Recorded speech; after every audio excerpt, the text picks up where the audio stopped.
And I'll say the energy and the camaraderie you guys have at Gracie U is excellent. It's outstanding. Like, so I'd love to hear a little bit about your experience being in law enforcement, how jiu-jitsu has helped you, and how you think it can help translate into, de-escalating situations in those kind of street situations with law enforcement. This last week, my girl and I, we did Gracie Survival Tactics, level 1 it's called.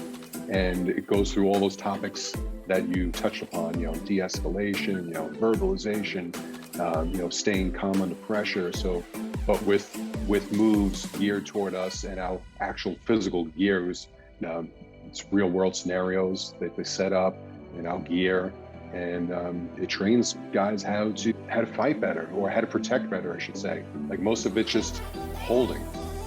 There's a mantra that they put into us called the 100-second rule. So say you and I get into a fight, we're flailing, punching, we're going crazy, and it's just more out of fear. All the fights I had pre-jiu-jitsu, it was just a confrontation that I escalated because it was in fear of not being in control. But the more you train, the more you less have to fight. It's weird how that works out. And the less you want to fight, because the ramifications, of what can happen to you. So in that 100 seconds, if I could find a way to hold you, and while you're in fear, you're swinging, you're going wild.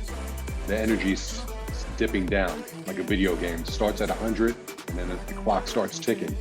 And at the end of the 100 seconds, your average guy is going to be spent. I'm verbalizing to the person I have, and I'm like, hey, it's okay. You're going to be all right. All right, are you done fighting? Are you ready to be rolled over and cuffed? I'm like, they just continue to talk in a calm, rational voice, and let them suck out all their energy. And then when they're exhausted, boom, now we just roll them over nice and easy, and I handcuff them. Jiu-jitsu training for our profession, it should be absolutely mandatory, and just have better tools. Sparring session, 30 minutes, 60 minutes. Your cardio's through the roof after that. When you're confronted with someone, it's like eating a sandwich. You do it, 3 or 4 times a week, whatever your training tempo is. Like, oh, okay, you don't want to go with the program.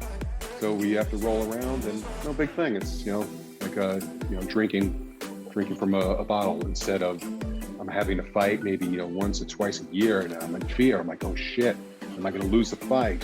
Am I going to be embarrassed, or whatever thoughts that usually come into your mind when you're out in the public and dealing with them.